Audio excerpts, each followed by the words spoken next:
mo ng pugad. Ang lahat papuri kay Yahweh, Yahweh, Yahweh. Sa lahat ng oras, sa bawat araw, pinupuri at sinasamba. Ikaw ang tunay na Diyos, Hari ng mga hari. Kapag panahon, si Yahweh ang aking Diyos.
Salamat dyan.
awitin na to ay mabuti na rin ang isa ng mga kung ano man po yung pinagdadaanan natin sa mga buhay. Alam niyo na patuloy tayo na pagkakataon.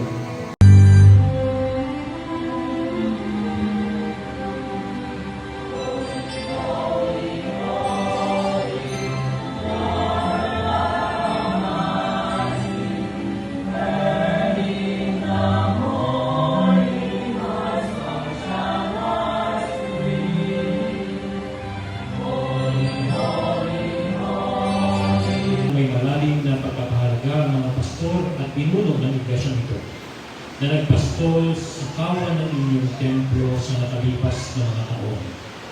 Nagpapasalamat kami sa iyo dahil sa kanilang sakripisyo, sa kanilang pagbibigay ng kanilang talento, panahon at karunungan, lahat, lalo higit sa kanilang katapatan sa iyo, Panginoon. Sila ang naging muhon ng iglesia nito upang magsilbing gambana ng palataya kay Kristo Jesus sa dapang ito.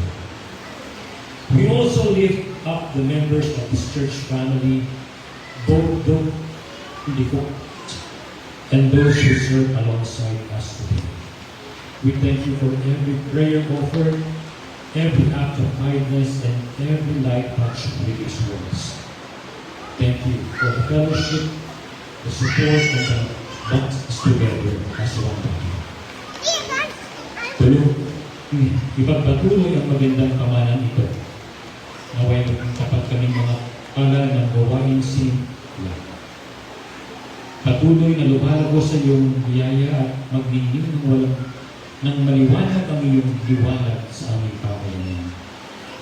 Gamitin niyo ako, Panginoon, bilang inyong anak na naglilingkod upang maitanim sa bawat kaluluwang narito na kapos-pos ng biyaya na nag-uwi. Sa iyong banal na pangalan kami ay nananalangin. Amen. Isa pong mabiyayang araw na ini pong araw ng pagkatatag. Tayo pong lahat ay tumindig at palakpakan po natin ang ating nangilikha. Tayo inabot sa panahon ito. Malakas at natin ito na ang pagpatuloy ng naglilingkod sa ating iglesia. Maraming salamat po. Maraming po kayo po. My message for you today as relate into our theme can be best exemplified by understanding the analogy of a light bulb. Nais kong ibahagi ang aking mensahe sa pamamagitan ng analohiya ng ilaw na ito. Sa likas na katangian ng ilaw na ito, nakadesenyo ito sa isang layunin. Ito ay upang magbigay ng liwanag at pawiin ang kadiliman. However, if you leave this bulb sitting just in this pulpit, unconnected to any power source, it remains useless. Walang saysay. No matter how expensive this light is, it cannot fulfill the ultimate purpose for which it was created. It is, for all by intents and purposes, useless as a light source because it is not connected to its source. The moment we screw this valve,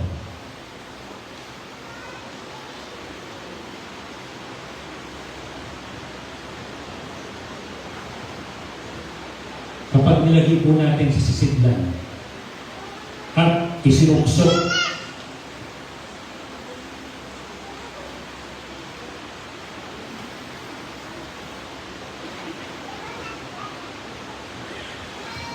sa power source, suddenly the bulb is doing exactly what it is intended to do.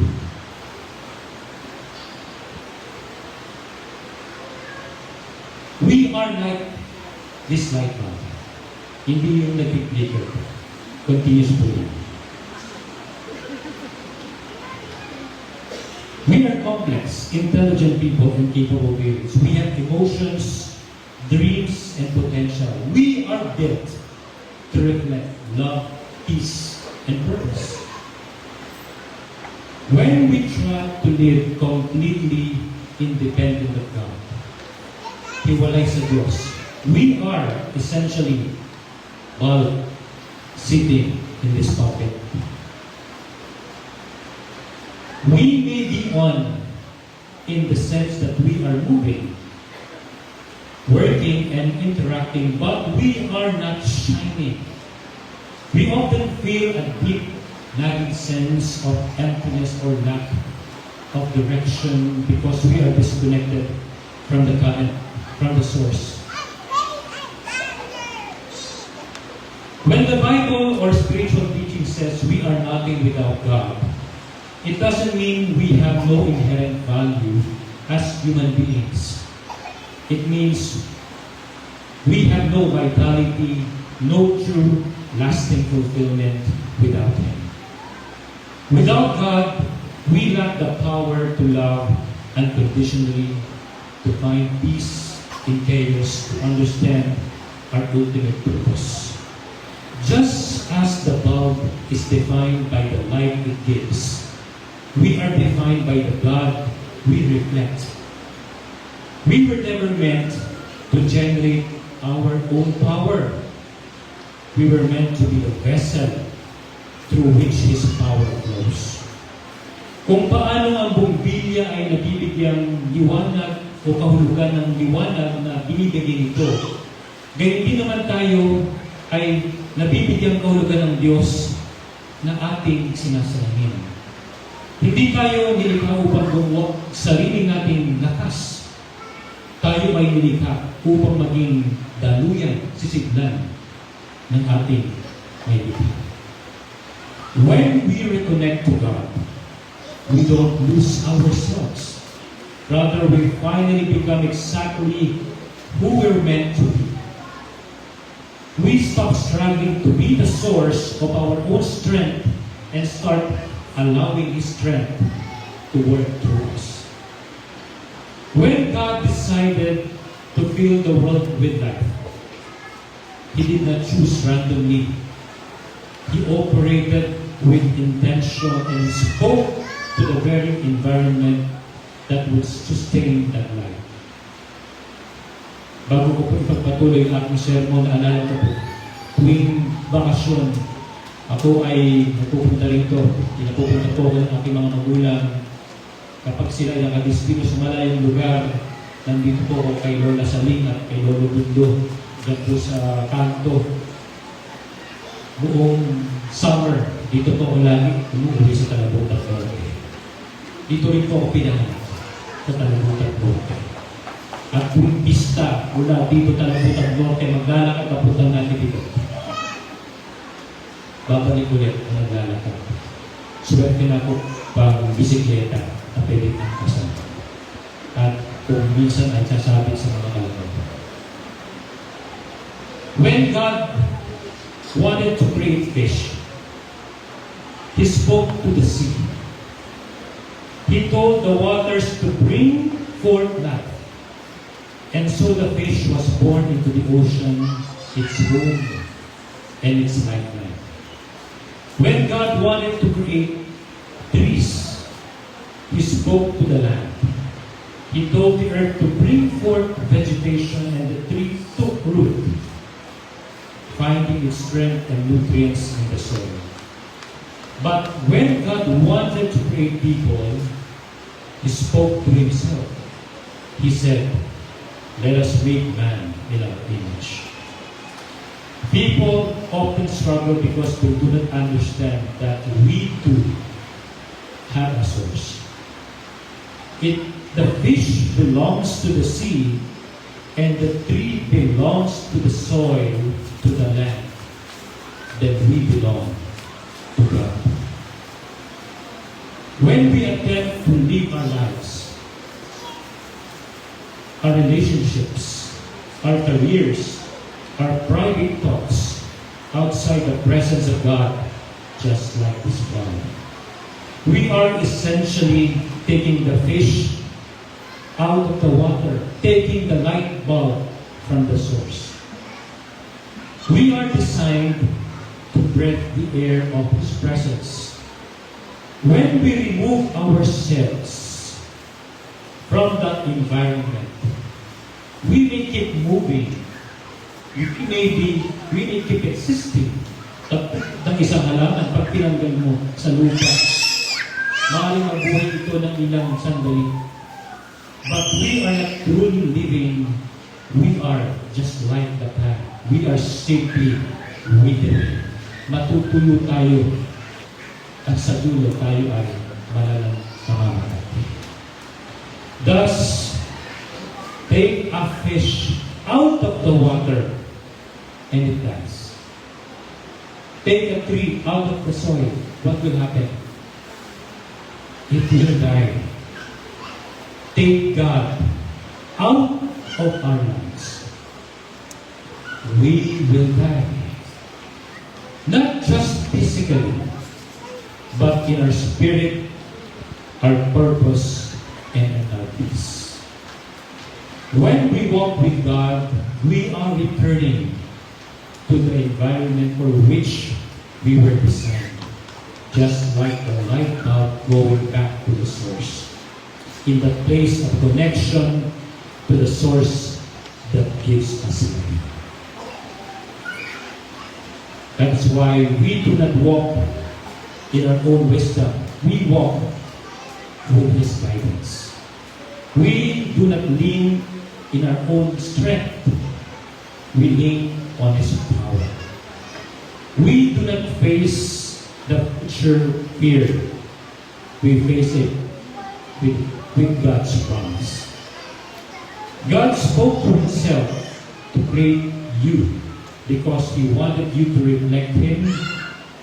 He wanted you to carry His heart, His compassion, and His light. Don't cut yourself from the source. Return to the one who created you, the one who loves you, and the one who waits for you to walk by His side. When you are rooted in Him, you are immovable. Wala tayong hindi magagawa kung kasama natin ang Diyos. When you are surrounded by His presence, you become limitless and abundant. Kapag kasama natin ang Diyos, lahat ay ating magagawa at tayo ay magiging matagumpay. May we live our lives knowing exactly where we belong. May we never wander far from the source of our life. This church is our source, where we dwell our strength together as people of God. In the name of our Lord Jesus Christ. Amen.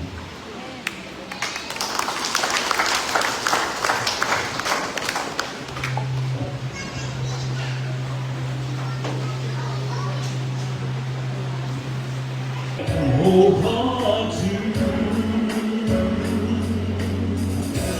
just praise the rising sun, and you will see, and there's no need to run. Lift up your hands to God, and we will be free all night. And He said, cast your burdens upon me, those who are heavy laden. Come to me, all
music of God's family is our heritage in history. The music of God's family is part of who we are. Music of God's family is our heritage history. Music of God's family is part of who we One night walking from the Bible down to now. songs of praise come from your heart. Music of God's family is our heritage history. Music of God's family is part of who we are. Sing, oh, praise our God, all who are never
Will you be free from the burning sea? Will you be the victory?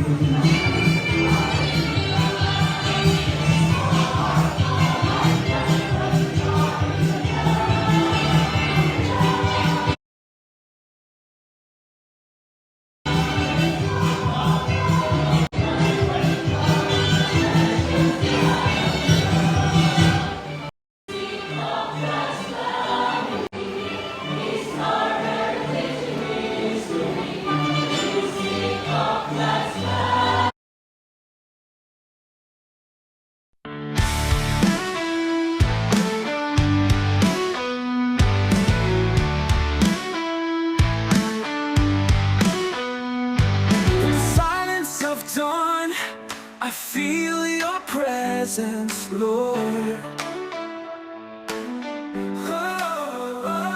Every ray of sun that rises reflects your immense love.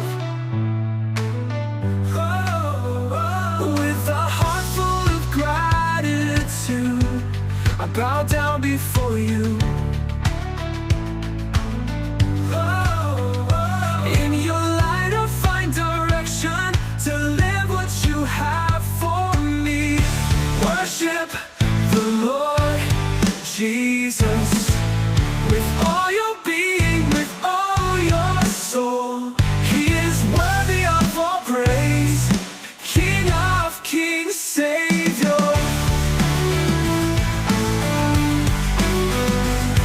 In the battles of my daily life I find strength in you, Lord.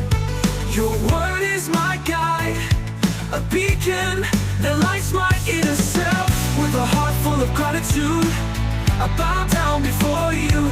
In your light I find direction to live what you have for me. Worship the Lord Jesus with all your being, with all your soul. He is worthy of all praise, King of kings, Savior.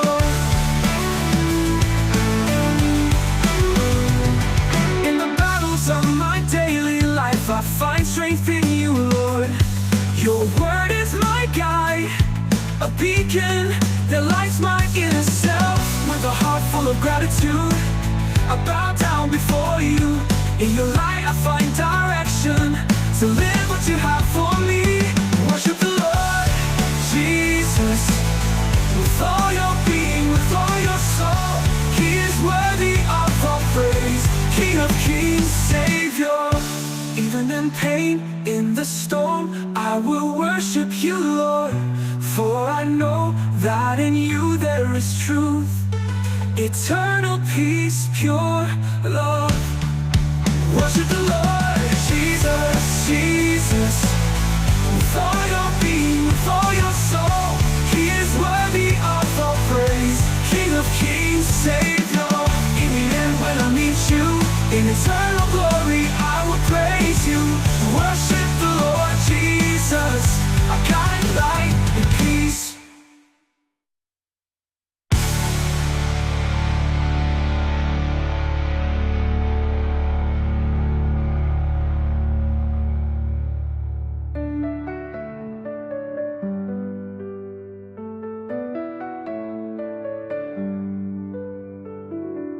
Even in pain, in the storm, I will worship you, Lord. For I know that in you there is truth, eternal peace, pure love. In the end, when I meet you, in eternal glory, I will praise you. Worship the Lord Jesus, our guide, light, and peace.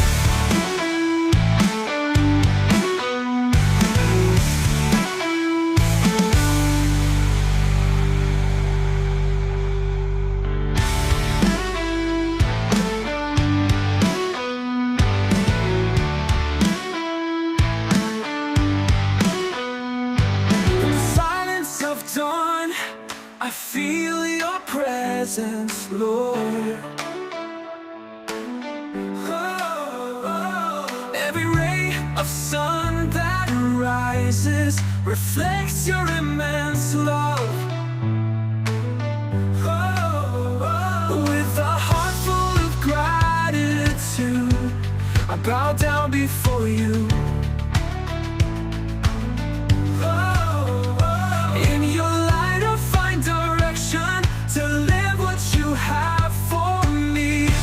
Worship the Lord Jesus with all your being, with all your soul. He is worthy of all praise, King of kings, Savior. In the battles of my daily life I find strength in you, Lord. Your word is my guide, a beacon that lights my inner self. With a heart full of gratitude, I bow down before you. In your light I find direction to live what you have for me.